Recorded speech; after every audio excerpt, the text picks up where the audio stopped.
আসসালামাইকুম and hello everyone, welcome to my channel Fatema cooking and ব্লগসে সবাই কেমন আছেন? আশা করি ভালো আছেন। আলহামদুলিল্লাহ আমিও ভালো আছি। ফাতেমা কুকিং ব্লগস থেকে আমি আরও একটা রেসিপি নিয়ে হাজির হয়ে গেলাম। ফাতেমা এই তো দেখে হয়তো বুঝতে পারতেছেন, এখানে আমি যে কাপটা দেখালাম মেজারমেন্ট কাপ, ওই কাপ আগে থেকে 1 কাপ মানে চাউলের গুঁড়ো আমি মেপে রেখেছি, আর 1 কাপ দিয়েছি ময়দা। তো এখানে দিয়ে দিলাম মানে 2 টেবিল চামচের মতন চিনি, দিয়ে দিচ্ছি স্বাদ মতন লবণ। চিনি দেওয়াটার মানে দিলে একটু ভালো লাগে বা টেস্টে মানে ম্যানেজ হয়, তো এই জন্য চিনিটাও দিয়ে দিলাম। আর এই তো এখানে দিয়ে দেবো আমি প্রায় 1.5 থেকে 2 টেবিল চামচের মতন গুঁড়ো দুধ। গুঁড়ো দুধটা চাইলে আপনারা স্কিপ করতে পারেন, নাও দিতেও পারেন, নাও দিতে পারেন। তো আমি এখন সবগুলো একসাথে নিয়ে নেব। আর এখানে 2 টেবিল চামচ সুজি, প্রায় 3 টেবিল চামচের মতন চালের গুঁড়ো, তারপরে নিয়েছি মানে গুড়, চিনি, সব এগুলো ভিতরে পুর বানানোর জন্য। আর এখন যেই মানে উপরের লেয়ারটা বা পিঠাটা থাকবে সেটা যে মানে শুকনো উপকরণগুলো সবগুলো একসাথে আমি মিশিয়ে নিচ্ছি একসাথে। একটু ভালো করে হ্যান্ড উইচ দিয়ে মিশিয়ে নিব, শুকনো উপকরণগুলো কোনো যেন লামস না থাকে। তো এখন এই তো মিশানো হয়ে গিয়েছে। এখানে আমি দুধ নিয়েছি, তো আপনারা এখানে মানে যতটুকু লাগে, আমার এখানে প্রায় আধা কেজির থেকেও বেশি দুধ লাগছে ডোটা করতে। তো যেহেতু এগুলো একটু শুকনো চাউলের গুঁড়া, তারপর সাদা আমি ময়দা দিচ্ছি একটু সফট থাকার জন্য। তো এই ময়দাটা দিলে আসলে পিঠার মানে একটু নরম থাকে বা খেতেও ভালো লাগে। শুধু চাউলের গুঁড়ো দিয়ে কিন্তু মানে পাটিসাপটা পিঠাটা হয় না। তো এই জন্য ময়দা বা আটা চাইলে আপনারা আটাও দিতে পারেন, আটাটা একটু ছেলে নিতে পারেন। তো এটা এখন আমি ডোটা করে নিচ্ছি ভালো করে। একটু প্রথম অবস্থায় যেহেতু হ্যান্ড হয়েছে মানে লেগে যাবে এটা, তো ওখানে বা অনেক ঘাবড়ানোর কিছু নয়। এই তো দেখে তো বুঝতে পারতেন আমি আস্তে আস্তে সবগুলো ডো করে নিছি। আর এখন আমি 15 থেকে 20 মিনিটের জন্য রেস্টে রেখে দেবো। এই তো একটু পানি দিয়ে দিলাম এখানে, দেখে হয়তো বুঝতে পারতেছেন কীরকম করে নিয়েছি। একদম মোটা করে রেখেছি, যেহেতু আমি এখানে আজকে মানে 3টে ডিজাইন দিয়ে আমি পিঠাটা বানাবো। ওই একটা ডো দিয়ে আমি 3টা ডিজাইন বানাবো। তো সেই জন্য আমি ডোটা মানে একটু বেশি করে করেছি, আর একটু মানে মোটা করে এখন রেখে দিয়েছি। যখন 3 পাত্রে 3ভাবে নেব, মানে 3টা কালার দিয়ে করব, তখন দেখা গেছে যে আমার এই ডোটা এত মানে থাকবে না, ঘনত্ব থাকবে না, আর একটু পাতলা হয়ে যাবে। তো এই তো দেখেন আমি কী রকম করে করলাম। এখন রেখে দেবো এটা 15 থেকে 20 মিনিটের জন্য রেস্টে। আর এখন চলে আসলাম ভিতরে যে পুরটা বানাবো সেই পুরের জন্য, মানে যে খিসাটা। এই তো এখানে দিয়ে দিলাম 2 টেবিল চামচ চালের গুঁড়ো, শুকনো চালের গুঁড়ো দিয়ে দিলাম এখানে আমি।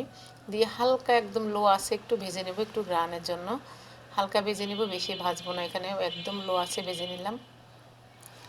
দেখে হয়তো বুঝতে পারতেছেন যে আমি কীরকম করে ভেজে নিয়েছি। এই তো মানে চাউলের গুঁড়াটা আমার ভাজা হয়ে গেছে। এখানে আমি দিয়ে দিলাম প্রায় মানে 2 টেবিল চামচ সুজি।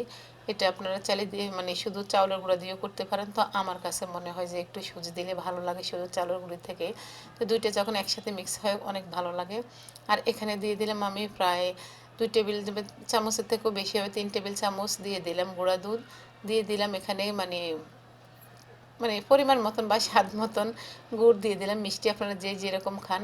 চিনিটাও ঠিক আমি একই রকমের দিলাম। গুড়টা দিয়েছি আমি মানে কালারের জন্য, এখানে স্বাদ মতন দিয়ে দিলাম লবণ। আর চিনিটা আপনারা মানে মিষ্টিটা আপনারা যে যেরকম খাবেন ঠিক ওই রকম করে দিবেন। তো মিষ্টিটা ব্যালেন্স আপনাদের নিজের কাছে। তো এখানে আমি গুড়টা দিয়েছি একটু কালার, আমার কাছে সাদা কালারটা একেবারে সাদা কালারটা ভালো লাগে না। তো তার জন্য আমি একটু যেন মানে ক্রিমি কালার আসে সেই জন্যই দিয়ে দিলাম গুড়টা। আর এই তো সবগুলো শুকনো মানে একেবারে শুকনো উপকরণগুলো আমি একসাথে মিশিয়ে নিয়েছি। আর এখন দুধটা দিয়ে দিলাম। আর যে গুঁড়োগুলো অনেকে প্রশ্ন করতে পারেন এত বড় বড় গুড় রয়েছে চাকা, এগুলো কি গলে যাবে কি না? হ্যাঁ, গলে যাবে।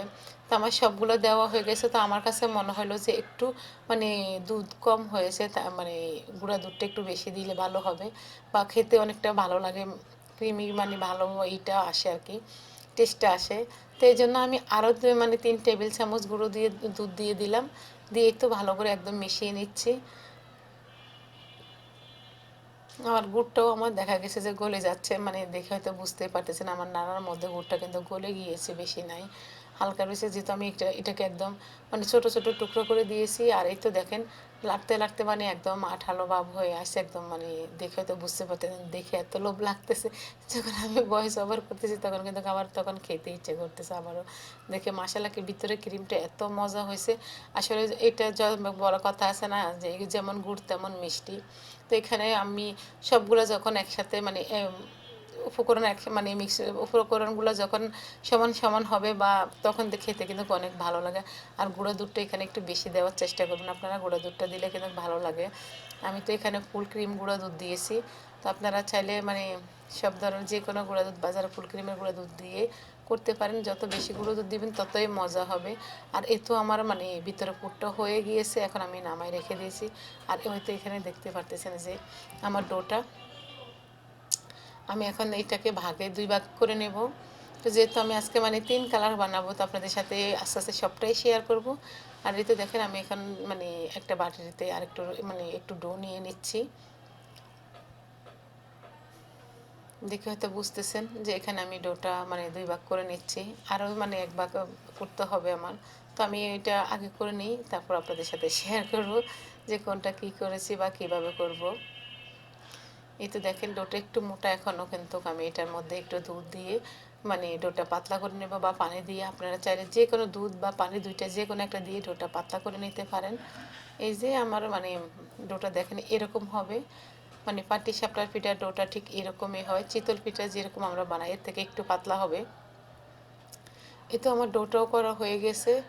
এখন আমি যেই ডোটা দেখতেছেন আমি একটা পাত্রে নিলাম, সেই পাত্রের মধ্যে এখন হালকা ফুড কালার মেলাবো। তো আপনারা চাইলে এখানে সবুজ যে কোনো কালার মানে মিশাতে পারেন। তো আমি এখানে হালকা জর্দার রং মিশিয়ে দেবো, মানে একদমই পরিমাণে কম, হাফ টেবিল মানে হাফ স্পুন চামচের মতন দেবো আর কি। এই তো দেখে হয়তো বুঝতে পারতেছেন যে কীরকম, যে 1 চিমটি পরিমাণ মতন আমি এখানে জর্দার রং দিয়ে দিয়েছি। আপনারা যে কোনো কালার দিতে পারেন, এখানে লাল সবুজ যেটাই দেন না কেন এটা আপনাদের পছন্দ অনুযায়ী আপনারা দিতে পারেন। দিয়ে ভালো করে আবারও মিশিয়ে নেব, জর্দার রংটা যেন মানে কোনো লাম্পস না থাকে। তো এই তো মেশানো আমার হয়ে গিয়েছে, দেখে হয়তো বুঝতেই পারতেছেন কালারটা খুব সুন্দর আসছে। আসলে বিভিন্ন কালারের দিলে দেখা গেছে যে পিঠার মধ্যে ভালো লাগে। পাটিসাপটার পিঠাটা যখন কালারিং হয় তখন মানে উপরে লাল আবরণ একটা থাকে বা সবুজ থাকে, যেই কালারটাই দিই না কেন দেখতে অনেক সুন্দর দেখা যায়। তো এই যে আমি এখানে একটা পানির বোতল নিয়েছি, নিয়ে একটা ছিদ্র করে নিয়েছি। তো এরকম পানির বোতলে দিয়ে আপনারা চাইলে মানে ছিদ্র করে নিতে পারেন, বা এখন বাজারে কত রকমের মানে আছে মানে সসের বোতল আছে, বা আমাদের অনেকের ঘরে সবাই ঘরে এখন সস থাকে। আমরা সসের বোতলও কিন্তু নিয়ে এভাবে করতে পারি, যেহেতু সসের বোতলে কিন্তু ছিদ্র থাকে আর ছিদ্র করে নিতে হবে না। এই তো আমার ডোটা দেখে হয়তো বুঝতে পারছেন যে আমি কীরকম করে দিতে চাচ্ছি বা দিচ্ছি। তো আমি একটু পাতলা হয়ে গেছিলো আমার ডোটা প্রথম অবস্থাতে, মানে ডোটা পাতলা গেছে, একটু ছেঁড়া বেড়া হয়ে গিয়েছে, তারপরে এটা একটা ডিজাইন হয়ে গিয়েছে, দেখে হয়তো বুঝতে পারতেছেন। এই তো এখন মানে কালারিং ডোটা দিয়ে আমি একটু 2-1 মিনিট রেখে তারপরে আবার সাদা ডোটা দিয়ে দিলাম, দিয়ে একটু নেড়ে দিলাম। কীভাবে নেড়েছি সেটা আপনারা দেখেছেন। আর দেখেন ভিতরের পুরটা কিন্তু একটু শক্ত হয়ে গেছে, আমি যেরকম চেয়েছি ঠিক ওই রকমই হয়েছে। ডোটা এখন দিয়ে দিব এখানে, মানে 2টা দিয়ে কিন্তু ঢাকি দিতে হবে না, আস্তে আস্তে আপনারা আপনাদের মতন করে পিঠাটা উঠিয়ে নেবেন। আর আমাদের মানে কুসনটা দিয়ে পিঠাটা উঠেতেছে একটু ঝামেলা হয়ে গিয়েছে, যাই আমি দ্বিতীয়বারের মতন আরও একটা দিয়ে আপনাদেরকে দেখাই মানে বানিয়ে দেখাচ্ছি। এই তো দেখেন এখন ঠিক হয়ে আসছে আমার ডোটা, মানে প্রথম অবস্থায় একটু দেওয়ার পরে একটু ছেঁড়া বেড়া হয়ে গিয়েছিল, এখন আবার ঠিক হয়েছে। এটা যখন উপরে একটু আবরণটা মানে একটু হালকা শক্ত হয়ে যাবে নিচেরটা, তখন আমি উপরে যেই সাদা অংশ মানে পিঠাটা দিব বা ডোটা দিব সেটা এখন আবার দিয়ে দেব, তখন আর মানে কালারটা শেপটা মানে নষ্ট হয়ে যাবে না আর কি। দেখে হয়তো বুঝতেই পারতেছেন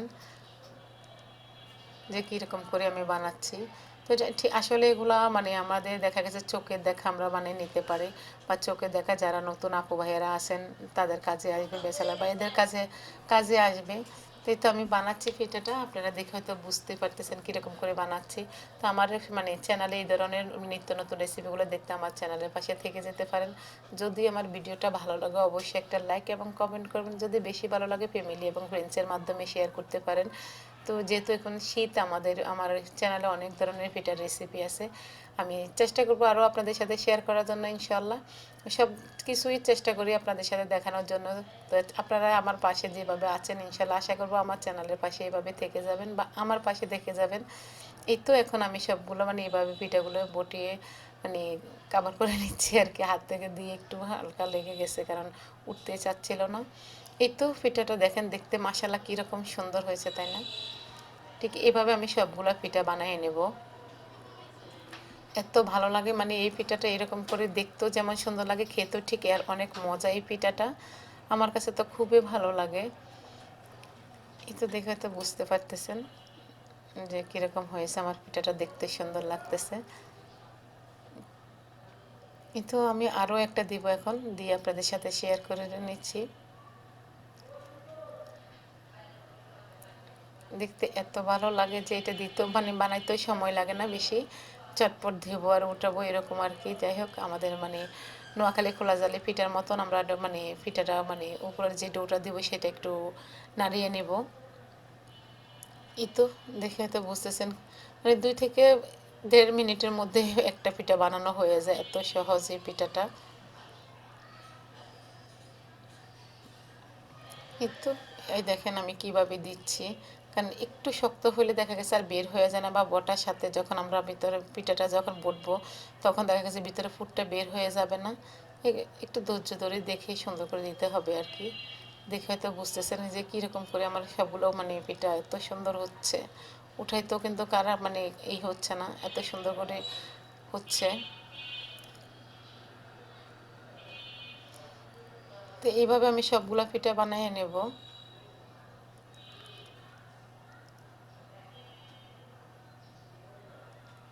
যদি আপনাদের মনে হয় যে একটু কাঁচা থাকতে পারে রোটা, মানে ভিতরে উপরের যে পিঠাটা আমরা দিচ্ছি সেটা একটু উলট পালট করে নিয়ে ভেজে নিতে পারেন।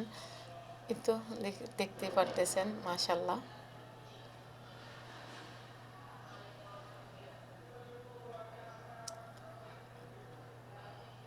চাইলে আমার মানে এই চ্যানেলের মধ্যে আপনার সেওয়াই পিঠা, হাতে কাটা সেওয়াই পিঠা হচ্ছে, তারপরে আমাদের নোয়াখালী বা বিভিন্ন ডিস্ট্রিক্টে বানায় ছায়া পিঠা যেটাকে বলে, সেটাও আছে, আপনারা দেখে আসতে পারেন। বিভিন্ন ধরনের পিঠার রেসিপি আছে।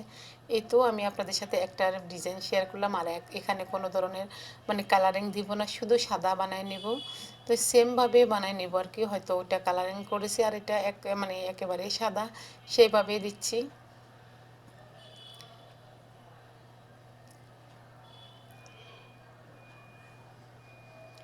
তো সাদাটা আমি এইভাবে বানিয়ে নেব সব, মানে দেখে হয়তো বুঝতেই পারতেছেন যে সাদাটা মানে চাইলে আপনারা সাদাও বানিয়ে নিতে পারেন। সাদাটাও দেখতে সুন্দর দেখা যায়, খেতেও ভালো, মানে একই রকম একই ডো একই ভিতরের পুর, শুধু মানে চোখের দেখা সুন্দরের জন্য। এই তো দেখে হয়তো আর এখানে যেটা একদম হলুদ দেখতেছেন, সেই হলুদটার সাথে আমি হালকা একটু জর্দা রং মিশিয়ে নিয়েছি। তো এখানে এই তো 3 কালারের পিঠা হয়ে গেছে। যদি আমার রেসিপিটা ভালো লাগে অবশ্যই একটা লাইক দিয়ে দেবেন। আজ এই পর্যন্ত, সবাই ভালো থাকেন, আল্লাহ হাফিজ, আসসালামু আলাইকুম।